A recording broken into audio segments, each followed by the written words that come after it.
días. Saludarlos a todos, especialmente a Adriana, nuestra anfitriona. El tiempo nos ha acompañado y bueno, siempre es un agrado estar aquí en Montevideo, una maravillosa ciudad. Muy agradable la zona de las Ramblas, siempre es muy bien acogido. Bueno, yo estoy desde el mes de marzo a cargo de la Tesorería General de la República de Chile, encomendado ahí por el actual ministro de Hacienda y la presidenta Bachelet, y hemos empezado a implementar todos los mecanismos de gestión y incorporar en forma intensa a la tesorería en lo que tiene que ver con el proceso de administración de los fondos soberanos.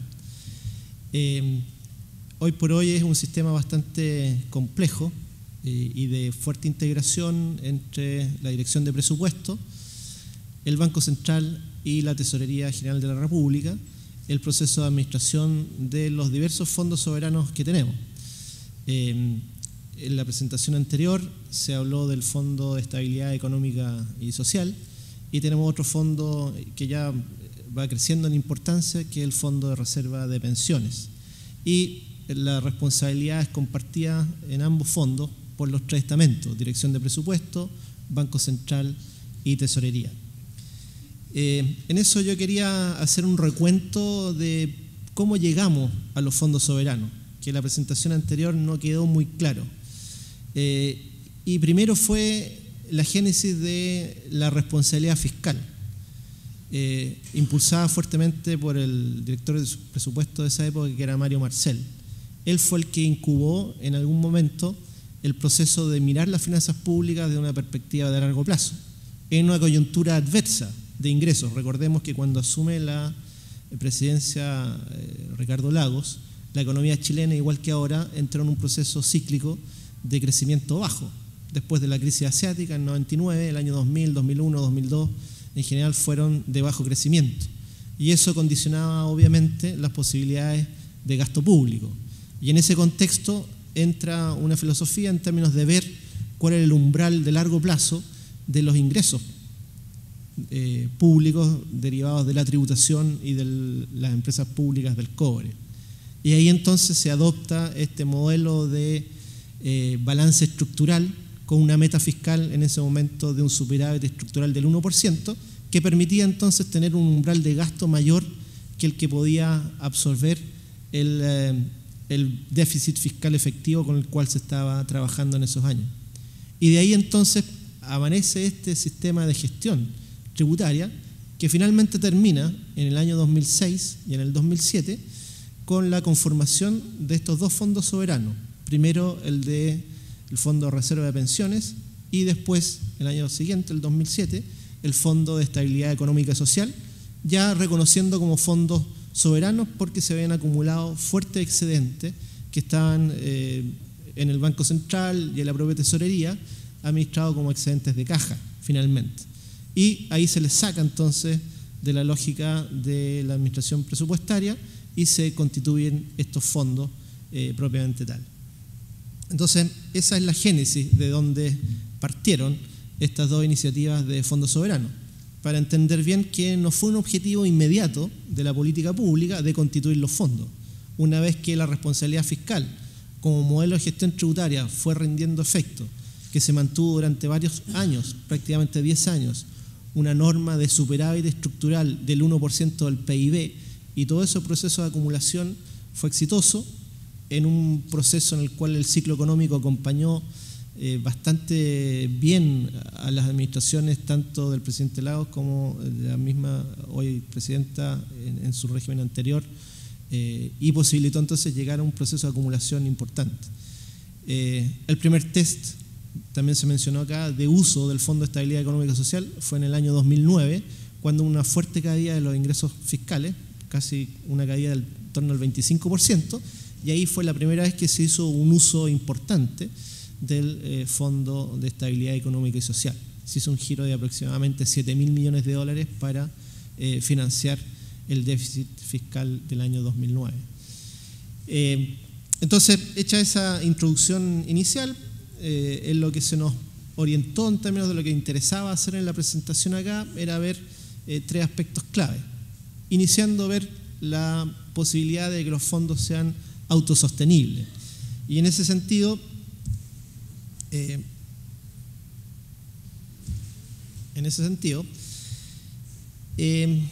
nosotros hemos planteado siempre que la autosostenibilidad de estos fondos está fuertemente asociada a la disciplina fiscal de los gobiernos.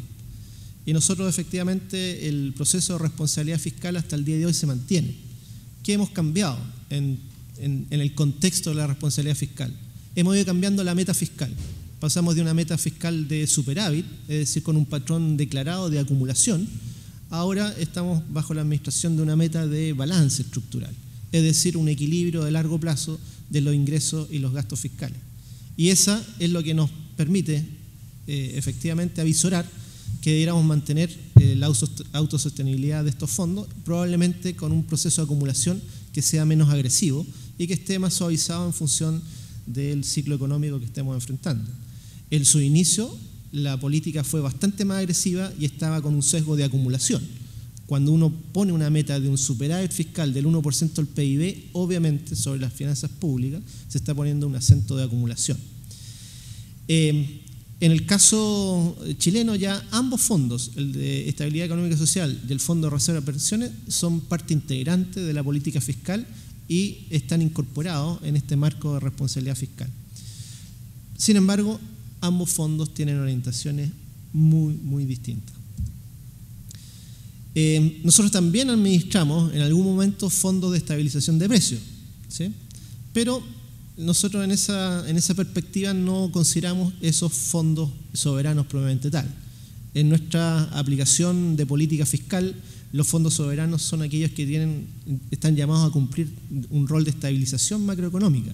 Y en ese sentido, tanto el de reserva de pensiones como el de estabilidad económica y social están apuntando justamente a la sostenibilidad integral de las finanzas públicas.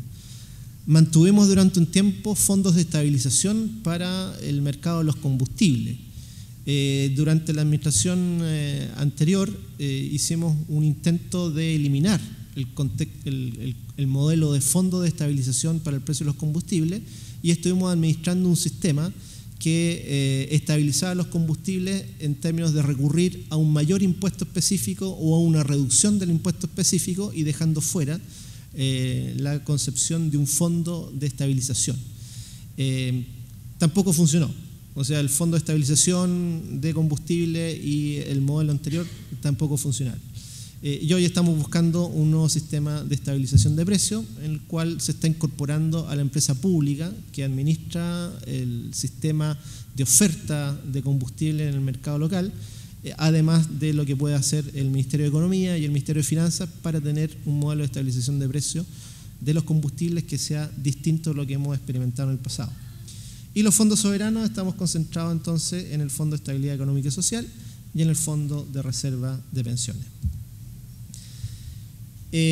Como les decía anteriormente, el Fondo de Estabilidad Económica y Social como tal se constituye en el año 2007 y el Fondo de Reserva de Pensiones se constituyó justo el año anterior, apuntalando lo que fue la mayor reforma de la presidenta Bachelet en ese momento, que fue instaurar un sistema de pensiones con un eje central, que es lo que se llamó la pensión básica solidaria. Y eso imponía, obviamente, en el largo plazo, obligaciones fiscales que no iban a poder ser administradas por los presupuestos corrientes de cada año. Y ahí entonces se pone como meta constituir este fondo de reserva de pensiones. Desde el punto de vista del Fondo de Estabilidad Económica y Social, sus reglas de entrada son bastante claras. Lo que trata de establecer es una proyección adecuada de cuál es el nivel de crecimiento que va a tener la economía de largo plazo y en función de eso proyectar cuál va a ser la probable recaudación estructural que va a tener la economía. Y en función de eso, combinado con la meta fiscal que se tenga, se determina inmediatamente cuál es el gasto fiscal de largo plazo. Y en función de eso vamos administrando entonces una lógica de superávit efectivo, que es el que permite el patrón de acumulación o lo permitió en el pasado. Hoy, ¿cuál es la meta fiscal? Balance estructural cero, es decir, una igualdad entre los ingresos fiscales de largo plazo y los gastos fiscales de corto, mediano y largo plazo.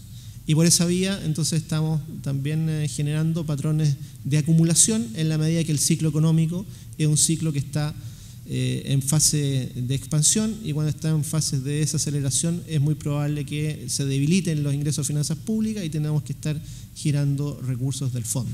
Y por otro lado, reconocer que desde el 2003 hasta el 2011 tuvimos una variación del precio del cobre que fue totalmente anormal y extraordinaria.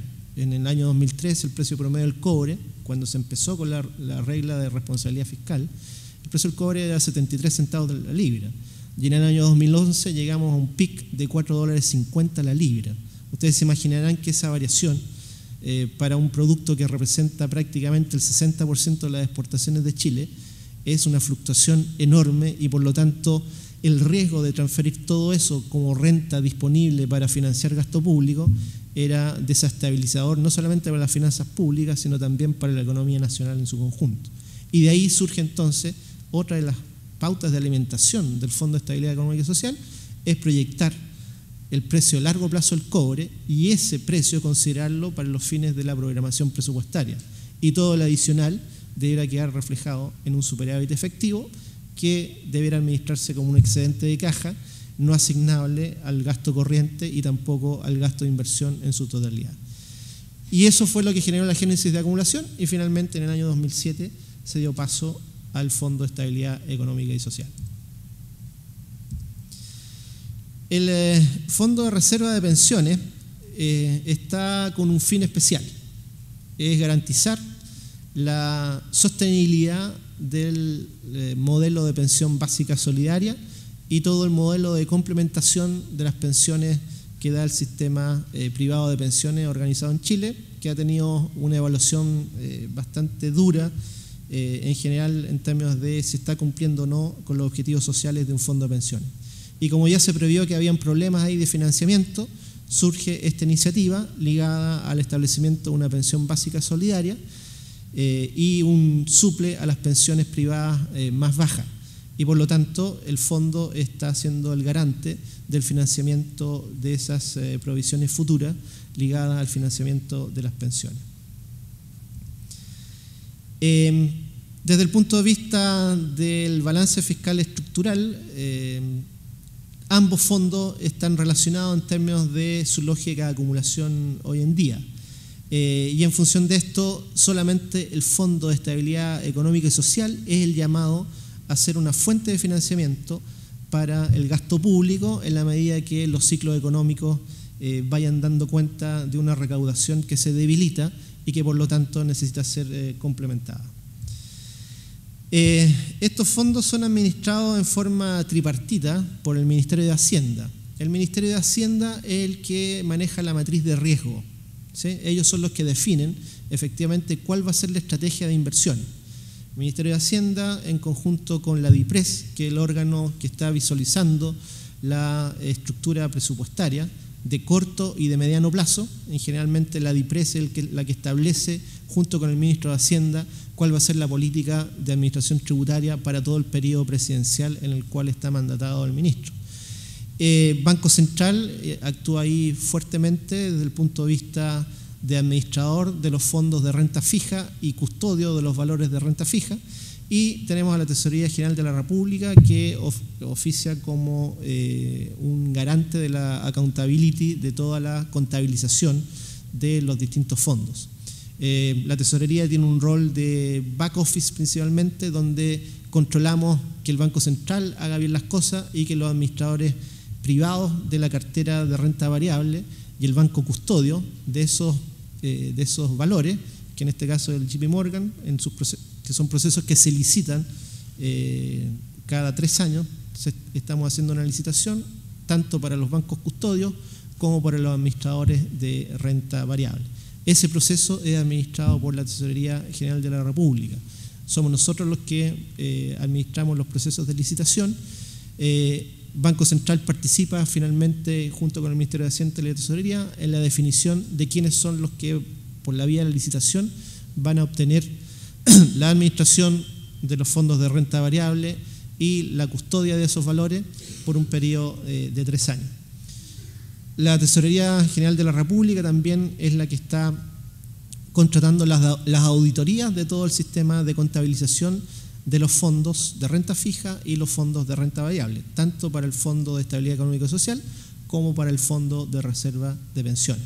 Entonces, el rol de la tesorería es gravitante desde el punto de vista de garantizar la adecuada contabilización, que se esté auditando permanentemente cada uno de los fondos, revisando los informes de auditoría que se hacen, los preinformes que se hacen trimestralmente y obviamente el informe anual ya más formal que tiene que entregar cada uno de los estamentos que están participando en el sistema.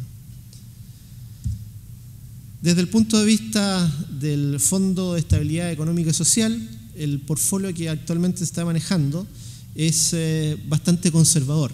El Fondo de Estabilidad Económica y Social no persigue un logro de rentabilidad, persigue un logro de mantención de los fondos lo más al margen posible de las vicisitudes que presenten los mercados financieros internacionales. Hay una definición ahí clara de bajo riesgo, baja rentabilidad y alta disponibilidad en la medida que los fondos se vayan a necesitar. Y si ustedes ven el portfolio, prácticamente un 92,5% está siendo utilizado en renta fija de alta calidad, y en términos de renta variable tenemos apenas un 7,5% que está siendo examinado con lupa, muy cercano en términos de tener títulos de muy buena calidad, y por lo tanto también dentro del contexto de renta variable son rentabilidades relativamente más bajas, pero que nos dan garantía de que efectivamente en cualquiera sea el ciclo de convulsión financiera que se enfrente la situación mundial, estos fondos no deberán tener grandes fluctuaciones en sus valores de cotización internacional.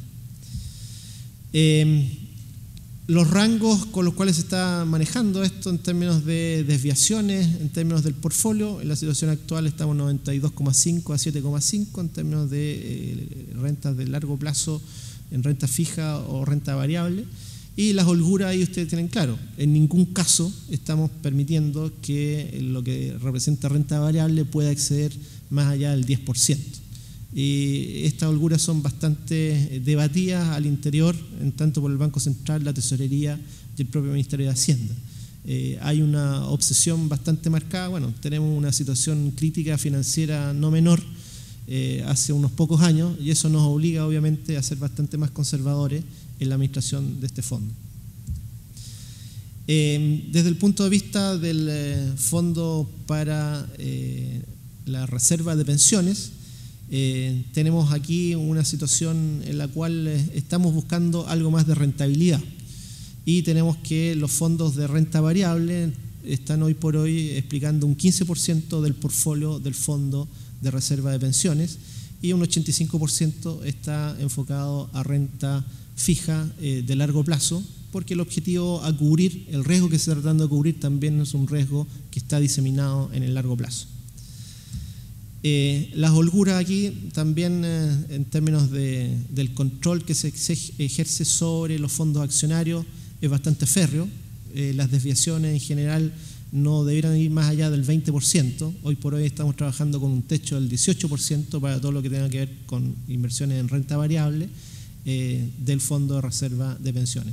El resto está todo en renta fija ligada a emisión de bonos soberanos de los gobiernos, de las economías más grandes, y bonos corporativos, obviamente la mayor parte de ellos de empresas norteamericanas y europeas en general.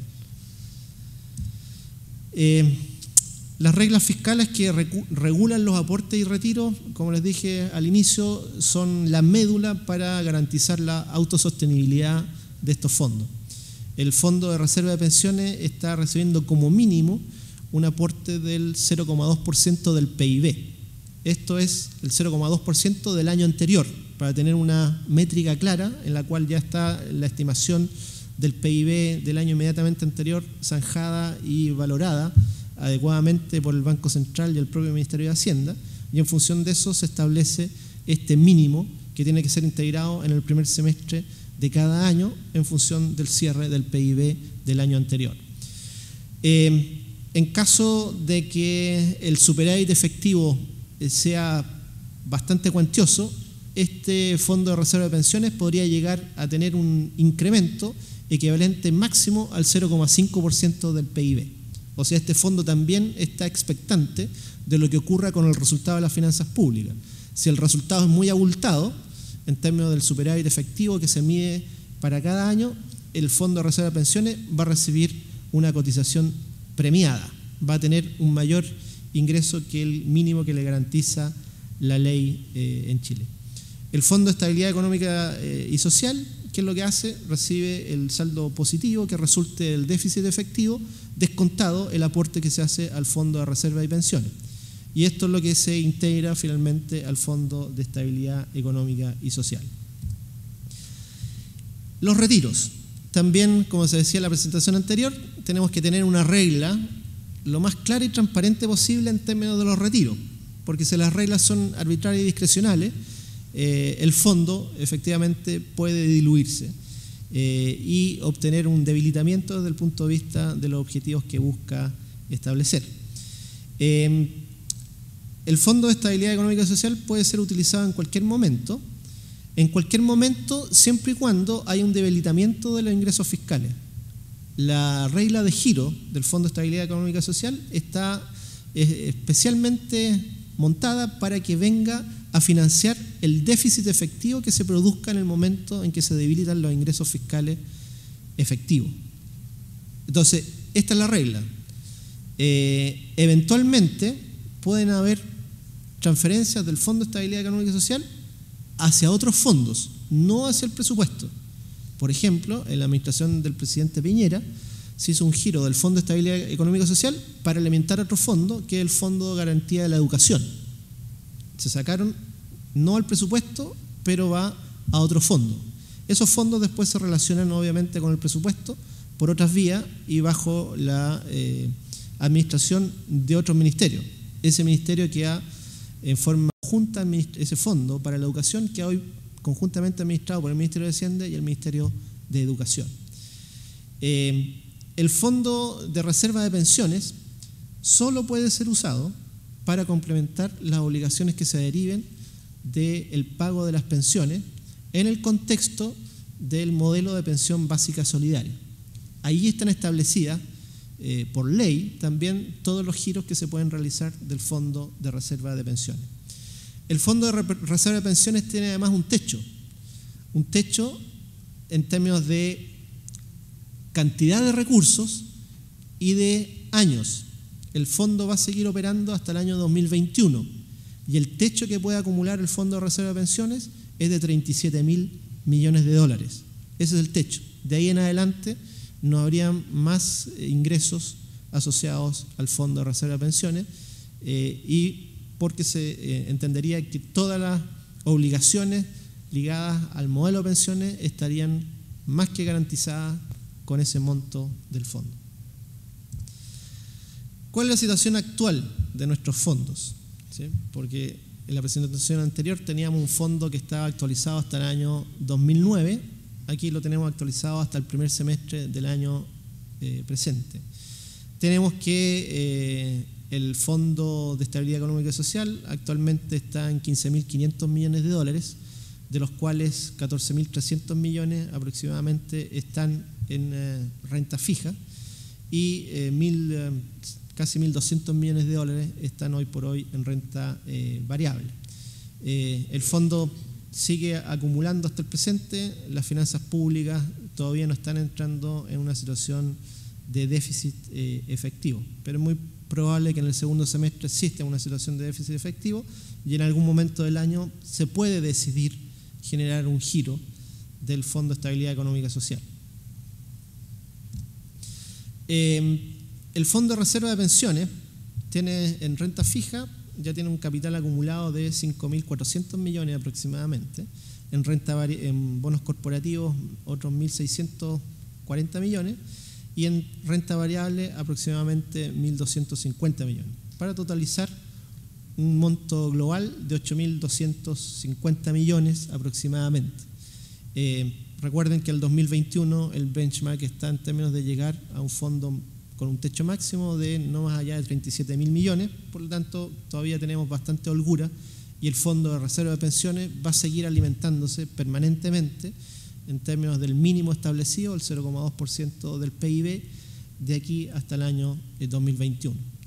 Las perspectivas son que este fondo llegue aproximadamente a un nivel máximo en el 2021, no de los 37.000 millones, en función de lo que se ha ajustado ya de las perspectivas de crecimiento de la economía chilena para los próximos años, y estamos esperando que el fondo se estabilice en torno a los 25.000 millones hacia el 2021. La segunda inquietud que salía en términos de la solicitud de plantear nuestro modelo de gestión: ¿quién debe administrar los fondos soberanos? Nosotros estamos convencidos que la administración debe ser eminentemente pública. El interés es público y difícilmente podríamos tener al sector privado involucrado en la definición de la matriz de riesgo y difícilmente involucrado también en términos de todo lo que tiene que ser la administración y la custodia de la mayor parte de estos valores. En nuestro caso, hemos generado un sistema de gestión que es tripartito, con obligaciones bien claras para cada una de las partes: para el Banco Central, para el Ministerio de Hacienda y para la Tesorería. La Tesorería tiene el rol principal de accountability, ¿sí? Accountability en términos de generar el informe contable de los fondos soberanos. Nosotros somos los que certificamos efectivamente la medición exacta de los niveles que han alcanzado los fondos y la cartera en la cual están distribuidos cada uno de los recursos que están incluidos en cada fondo. El Ministerio de Hacienda, a través de la Dirección de Presupuesto, es la que administra la matriz de riesgo, ¿sí? La matriz de riesgo, y también establece más o menos las pautas de cuáles son los instrumentos elegibles. El ejecutante de esa matriz de riesgo en términos de renta fija es el Banco Central, y él tiene un doble rol: administrar y ejecutar el mandato que le da la Dirección de Presupuesto, y además ser el custodio de los valores con los cuales está operando. Y en el caso de la renta variable, el Banco Central junto con la Tesorería participan en la licitación para obtener administradores privados internacionales, que son los que, ¿qué es lo que estamos haciendo ahí? Ni el Banco Central ni el Ministerio de Hacienda tienen la expertise necesaria para desenvolverse en una lógica de ejecución de una matriz de riesgo asociada a renta variable a escala mundial. Y ahí estamos contratando principalmente bancos de inversión que tengan buena reputación, que estén bien calificados por distintas calificadoras de riesgo. Ya sabemos que los bancos de inversión también pueden tener problemas agudos en los procesos de crisis financiera, y en ese sentido nos interesa salvaguardar al máximo el riesgo en el cual pueden verse involucrados los fondos soberanos o parte de ellos cuando invertimos en renta variable.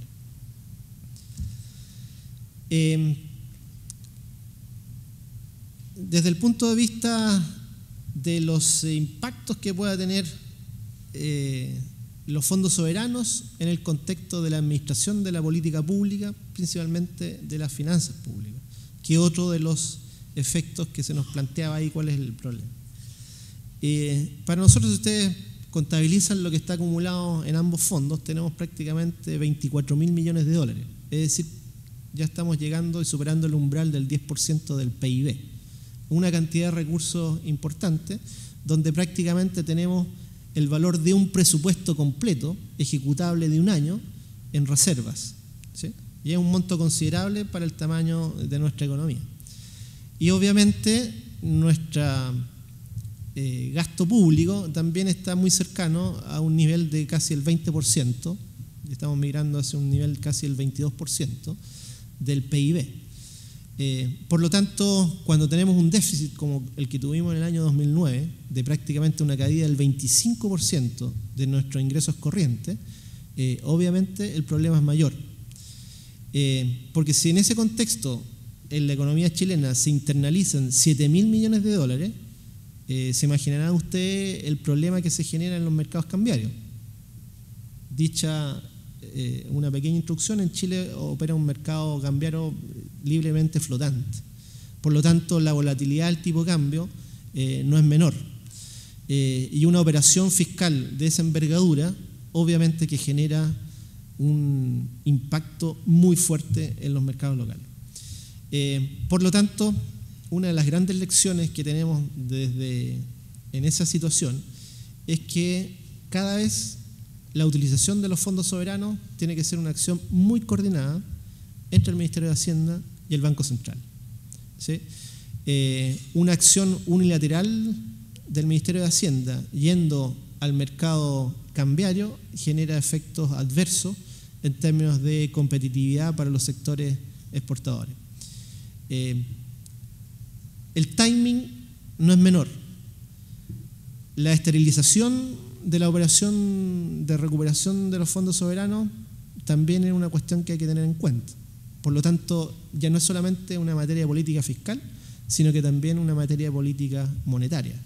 Por lo tanto, desde el punto de vista de la problemática que tenemos asociada al uso de estos fondos soberanos para fines de estabilización en economías pequeñas como la nuestra, y con mercados cambiarios y mercados financieros muy sensibles a las operaciones que pueda hacer el Ministerio de Hacienda o la Tesorería, es una situación bastante complicada. Entonces, todo esto tiene que ser manejado en forma bastante acuciosa y con un timing que no es de corto plazo, es un timing de mediano plazo, en el cual tenemos que administrar entonces una cartera de acciones financieras que es más amplia.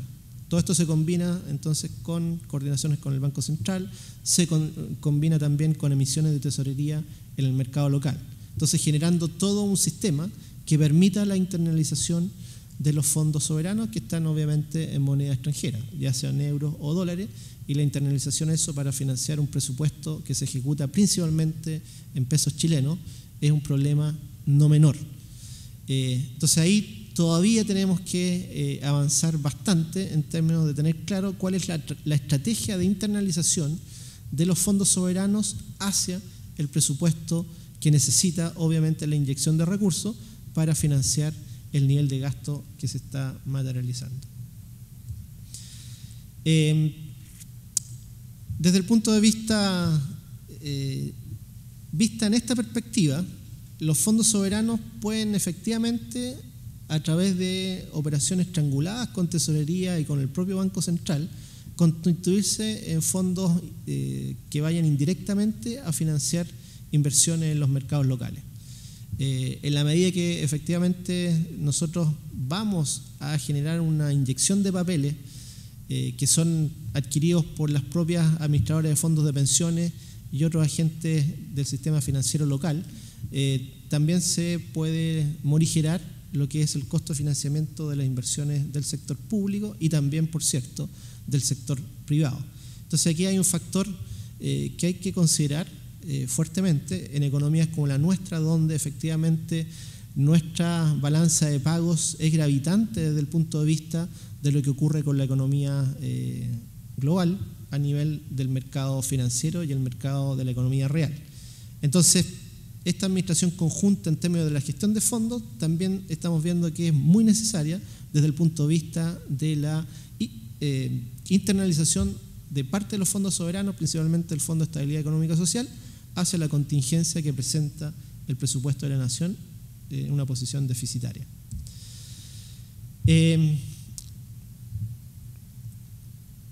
A modo de ir concluyendo, la política debe considerar el contexto macroeconómico de corto, de mediano y de largo plazo. Tener muy bien definido cuáles son los objetivos que tenga cada fondo. Nosotros tenemos dos fondos con objetivos bien claros y ahora emergió un tercero cuyo objetivo aún no está muy claro. Sí está obviamente bien definido el área donde se van a estar aplicando esos recursos, que es educación, pero todavía no están definidas cuáles son las normas de uso de esos recursos. Para el Fondo de Estabilidad Económica y Social y para el Fondo de Reserva de Pensiones, los ingresos y los giros a cada uno de los fondos están bien definidos, los actores que participan en ellos también. ¿Dónde tenemos problemas? En los problemas de transformar los recursos en moneda extranjera a moneda local y cómo debe ser la estrategia en la cual esto cause los menores efectos colaterales en el mercado financiero y en el mercado cambiario. Nuestro sesgo de inversión es claramente conservador. Se mantienen muy acotadas en ambos fondos los recursos que se pueden asignar a renta variable, Hay un grupo que está auscultando muy cercanamente desde el Ministerio de Hacienda y desde el Banco Central qué es lo que está ocurriendo con estos fondos de renta variable. Todavía es un proceso que está en franca observación. La composición de monedas también hemos visto que no es trivial de los fondos. No da lo mismo tener una posición mayoritariamente en dólares que una posición mayoritariamente en euros. ¿Sí? El fisco hace también una suerte de administración de monedas y en algunos casos estamos más cortos en euros y más holgados en dólares o viceversa. Por lo tanto, obviamente, esa es una consideración que también hay que tener. Suma para la síntesis. El proceso de internalización de los fondos es tan complejo como la constitución de los fondos mismos y su administración. No es trivial la nacionalización de los fondos cuando estos se necesitan. Entonces tiene que haber toda una estructura previamente preparada de administración financiera, de administración monetaria y de administración cambiaria para que efectivamente el uso de los fondos soberanos para los fines que están establecidos no genere efectos adversos en los mercados financieros y cambiarios. Muchas gracias por su atención.